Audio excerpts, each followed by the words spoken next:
നിൻ രൂപം എനിക്കെല്ലായ്പ്പോഴും സന്തോഷമേ. സ്വർഗ്ഗത്തിലും ഭൂമിയിലും ഇതുപോലില്ലോർ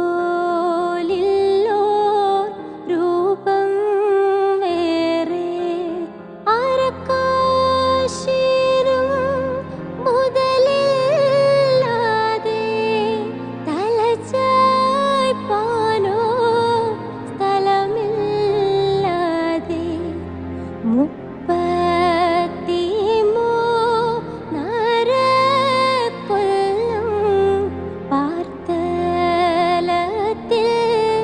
പാർത്തല്ലോ നീ.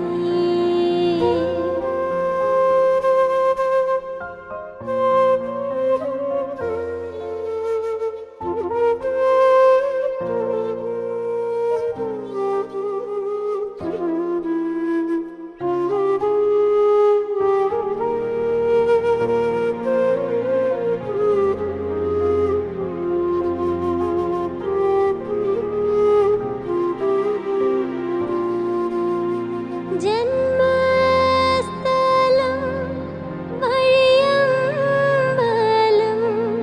ശയ്യാഗ്രഹം പുൽക്കൂടാക്കി വഴിയാധാര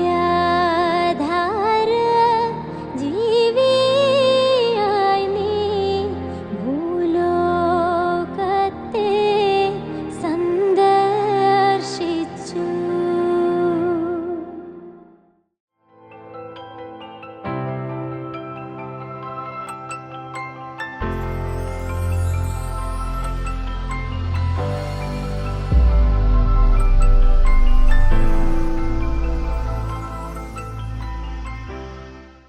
പാട്ടും പ്രസംഗവും എന്ന ഈ പ്രോഗ്രാമിലേക്ക് എല്ലാ മാന്യ പ്രേക്ഷകർക്കും ദൈവമക്കൾക്കും സ്വാഗതം.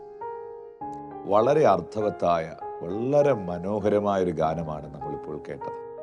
കർത്താവേ, നിന്റെ രൂപം എനിക്ക് എപ്പോഴും ആശ്വാസം തരുന്നതാണ്. എപ്പോഴൊക്കെ ഞാൻ അങ്ങയെ കാണുന്നുവോ, എപ്പോഴൊക്കെ അങ്ങയുടെ തിരുമുഖം എനിക്ക് കാണുവാൻ കഴിയുന്നുവോ, എപ്പോഴൊക്കെ എനിക്ക് അങ്ങയുടെ സാന്നിധ്യത്തെ വ്യക്തിപരമായിട്ട് അനുഭവിക്കുവാൻ പറ്റുന്നു, എൻ്റെ ജീവിതത്തിൽ അതെനിക്കേറെ ആശ്വാസവും ബലവുമാണ്.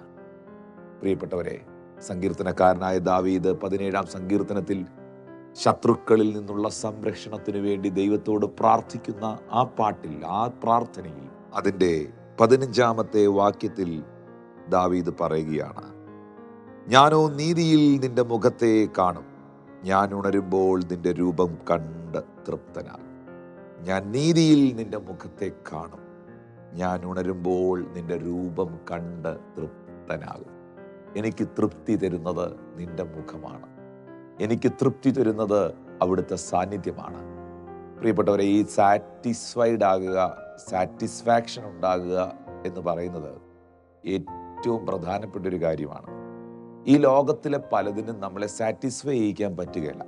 നമുക്ക് ആദ്യം ഒരു സൈക്കിൾ കിട്ടുന്ന സമയത്ത് നമ്മൾ സാറ്റിസ്ഫൈഡ് ആയിരുന്നു എന്നാണ് നമ്മൾ ചിന്തിച്ചത്. എന്നാൽ പിന്നെ നമുക്ക് ബൈക്ക് കണ്ടപ്പോൾ സൈക്കിളിൽ നമ്മൾ സാറ്റിസ്ഫൈഡ് അല്ലാതായി. നിങ്ങൾക്കൊരു ബൈക്ക് കിട്ടിക്കഴിഞ്ഞപ്പോൾ അത് ഭയങ്കര സാറ്റിസ്ഫൈഡ് ആയിരുന്നു, ദൈവമേ ബൈക്ക് എന്നതിനായിട്ട് സ്തോത്രം എന്നൊക്കെ പറഞ്ഞു. പക്ഷേ കുറേ നാൾ കഴിഞ്ഞപ്പോൾ നിങ്ങളുടെ ബൈക്കിനകത്തുള്ള സാറ്റിസ്ഫൈഡ് ആയിട്ടുള്ള അവസ്ഥ മാറി. നിങ്ങൾക്ക് പിന്നെ ഒരു കാറ് കിട്ടിയാൽ കൊള്ളാമെന്നായി. അപ്പം ലോകത്തിലെ പല കാര്യങ്ങളും നമ്മൾ നോക്കുമ്പോൾ പലരും പലതിലും തൃപ്തരല്ല. ഇപ്പോൾ നമ്മൾ ദുബായിൽ മീറ്റിങ്ങിന് പോകുന്ന സമയത്ത് പലരുടെയും പ്രാർത്ഥനാ വിഷയം എന്ന് പറയുന്നത് അവർക്ക് എങ്ങനെയെങ്കിലും UK പോകാനായിട്ടൊരു വഴി തുറക്കണം എന്നുള്ള പ്രാർത്ഥനാ വിഷയമാണ്.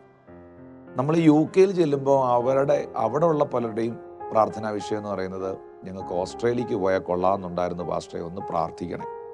ഓസ്ട്രേലിയ ചെല്ലുമ്പോൾ പലരുടെയും പ്രയർ റിക്വസ്റ്റ്, അവരുടെ ആരൊക്കെയോ US ലേക്ക് പോകാനൊരു വാതിൽ തുറക്കാൻ പ്രാർത്ഥിക്കണേ പാസ്റ്ററെ എന്നൊക്കെയാണ് പറയുന്നത്. US അടുക്കൽ ചെല്ലുമ്പോൾ അവരുടെ മക്കള് ലോകപരമായി പോയ സ്ഥിതിക്ക്, എല്ലാം കൈവിട്ടുപോയ സ്ഥിതിക്ക്, പെട്ടുപോയ സ്ഥിതിക്ക് ഇനി എങ്ങോട്ട് പോകണമെന്നുള്ളതാണ് അവർ ചിന്തിക്കുന്നത്. അപ്പോൾ ഞാൻ മനസ്സിലാക്കുന്നൊരു കാര്യം, ഈ ദുബായിലുള്ളവൻ അവനവിടെ തൃപ്തനല്ല. അവൻ UK പുള്ളിയുടെ നോട്ടം. പലരും, എല്ലാവരും അല്ല, പലരും.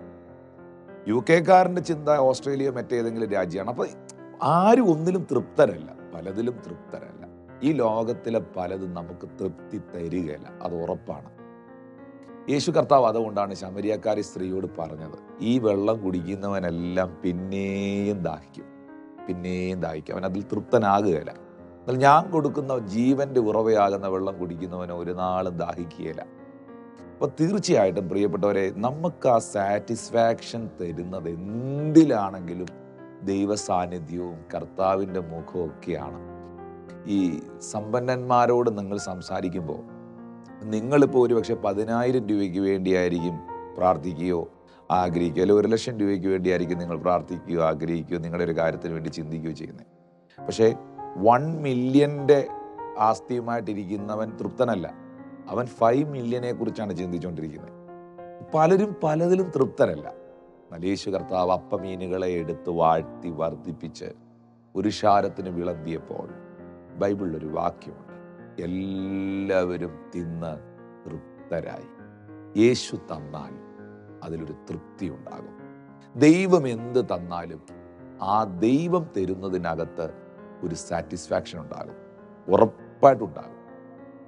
മക്കളെ ദൈവമാണോ തന്നെ, നിങ്ങൾക്ക് അതിനകത്തൊരു സാറ്റിസ്ഫാക്ഷൻ ഉണ്ടാകും. ഭാര്യയെ ദൈവമാണോ തന്നെ, അവളിൽ നിങ്ങൾ തൃപ്തയായിരിക്കും. ഭർത്താവിനെ ദൈവമാണോ തന്നെ, അവനിൽ നിങ്ങൾ സാറ്റിസ്ഫൈഡ് ആയിരിക്കും. ആ ജോലി ദൈവമാണോ തന്നെ, നിങ്ങളതിൽ സാറ്റിസ്ഫൈഡ് ആയിരിക്കും. നിങ്ങൾ ഒരു പക്ഷേ അതിലിപ്പോൾ സാറ്റിസ്ഫൈഡ് അല്ലെങ്കിൽ ദൈവം തന്നതല്ല എന്നും പറയാൻ കഴിയില്ല, അതും ചിന്തിക്കണം. പലപ്പോഴും നമ്മുടെ ആർത്തി കൊണ്ടും അത്യാഗ്രഹങ്ങൾ കൊണ്ടും നമ്മുടെ ചിന്തകൾ കൊണ്ടും നമ്മുടെ ജഡീകമായ മനോവികാര ഇച്ഛകൾ പ്രവർത്തിക്കുന്നുകൊണ്ടൊക്കെ നമ്മൾ പലരും തൃപ്തരല്ല. പക്ഷെ ഞാൻ ഉറപ്പായിട്ടും പറയുന്നു, ദൈവമുഖം, ദൈവ സാന്നിധ്യം, ദൈവശക്തി നിങ്ങളെ തൃപ്തരാക്കും. കർത്താവെ, ഞാൻ ഉണരുമ്പോൾ നിന്റെ മുഖം കാണും, ആ കാഴ്ച എന്നെ തൃപ്തനാക്കും, എന്നെ തൃപ്തി നൽകും. കർത്താവെ, സ്വർഗത്തിലും ഭൂമിയിലും നിന്നെ പോലെ ആരെയാ ഉള്ളേ? ആരെയില്ല പ്രിയപ്പെട്ടവരെ, യേശുവിനെ പോലെ ആരുമില്ല പ്രിയപ്പെട്ടവർ. ഇന്ന് നിങ്ങളുടെ ജീവിതത്തിൽ പല മേഖലകളിലും നിങ്ങൾ സാറ്റിസ്ഫൈഡ് അല്ലാതെ, തൃപ്തരല്ലാതെ, നിങ്ങൾ എവിടെയോ അങ്ങ് ഡൗൺ ആയി, ഡിപ്രസ്ഡ് ആയിട്ടിരിക്കുന്നെങ്കിൽ തൃപ്തി നൽകുന്ന ദൈവം, സാറ്റിസ്ഫാക്ഷൻ നൽകുന്ന ദൈവം, പൂർണ്ണതയുടെ ദൈവം, പരിപൂർണനായ ദൈവം, അപൂർണനല്ലവൻ, പരിപൂർണനാണ്, സമ്പൂർണനാണ്. ഹല്ലേലൂയ. എൻ്റെ ദൈവം സമ്പൂർണതയുള്ളവനാണ്, സകലത്തെയും ചമച്ചവനാണ്, സകലത്തെയും സൃഷ്ടിച്ചവനാണ്. അവൻ്റെ കരം എന്തെങ്കിലും തൊട്ടാൽ അതിൽ പൂർണ്ണതയുണ്ടാകും. അവനൊരു അത്ഭുതം ചെയ്താൽ ആ അത്ഭുതം പൂർണ്ണമായിരിക്കും, കംപ്ലീറ്റ് ആയിരിക്കും. കുറച്ച് ഈ യേശു ആണത് സൗഖ്യമാക്കുന്നതെങ്കിൽ കുറച്ച് മാറി, ഇപ്പോൾ കുറച്ചുണ്ട്, അങ്ങനെ അല്ല. യേശു സൗഖ്യമാക്കിയാൽ ആ സൗഖ്യം പൂർണ്ണമായിരിക്കും. യേശു വഴി തുറന്നാൽ ആ വഴി പൂർണ്ണമായിരിക്കും. യേശു പ്രവർത്തിച്ചാൽ അത് പൂർണ്ണമായിരിക്കും, അത് കംപ്ലീറ്റഡ് ആയിരിക്കും. ഹല്ലേലൂയ. ക്രൂശിൽ കിടന്നുകൊണ്ട് ആ കർത്താവ് രക്തം മുഴുവൻ നമുക്കൂറ്റി നൽകി, തൻ്റെ ജീവനെ നമുക്ക് നൽകിക്കൊണ്ട് ഏറ്റവും ഒടുവിൽ പറഞ്ഞ വാക്ക് നിങ്ങൾക്കറിയാമോ? സകലവും നിവർത്തിയായി, സകലതും പൂർണ്ണതയിൽ വന്നു, സകലതും പൂർത്തീകരിക്കപ്പെട്ടു. അതേ പ്രിയപ്പെട്ടവരെ, അവൻ്റെ മരണത്തിൽ പോലും അവൻ തൃപ്തനായിരുന്നു. ആ കർത്താവിൻ്റെ മുഖത്തിന് മാത്രമേ നിങ്ങളെ സാറ്റിസ്ഫൈ ചെയ്യാൻ കഴിയത്തുള്ളൂ. പ്രാർത്ഥിക്കണം, വചനം ധ്യാനിക്കണം. നിങ്ങൾ എവിടെയെങ്കിലും അസ്വസ്ഥരായിരിക്കുന്നെങ്കിൽ, നിങ്ങളുടെ ആ ഇപ്പോഴത്തെ സിറ്റുവേഷൻ നിമിത്തം, നിങ്ങളുടെ പാസ്റ്റ് ആ കഴിഞ്ഞ കാല ജീവിതത്തിൻ്റെ വിഷയങ്ങളെ ഓർത്തും, പ്രസൻറ്റ് സിറ്റുവേഷനെ ഓർത്തും, ഫ്യൂച്ചറിനെ ഓർത്തുമൊക്കെ നിങ്ങളിങ്ങനെ വറീഡായിട്ടിരിക്കുന്നെങ്കിൽ, നിങ്ങൾ കർത്താവിൻ്റെ മുഖത്തേക്ക് കണ്ണുകളെ ഉയർത്തി ദൈവത്തോട് പ്രാർത്ഥിക്കണം. അപ്പാ, നിൻ്റെ മുഖം എനിക്ക് കാണണം, നിൻ്റെ സാന്നിധ്യം എനിക്ക് അനുഭവിക്കണം, നിൻ്റെ വചനം എന്നെ കേൾപ്പിക്കണം, നിൻ്റെ ആലോചന എനിക്ക് പകർന്നു തരണം. അവിടുത്തെ സാന്നിധ്യം, അവിടുത്തെ മുഖം, അവിടുത്തെ രൂപം എനിക്ക് തൃപ്തി നൽകുന്നതാണ്.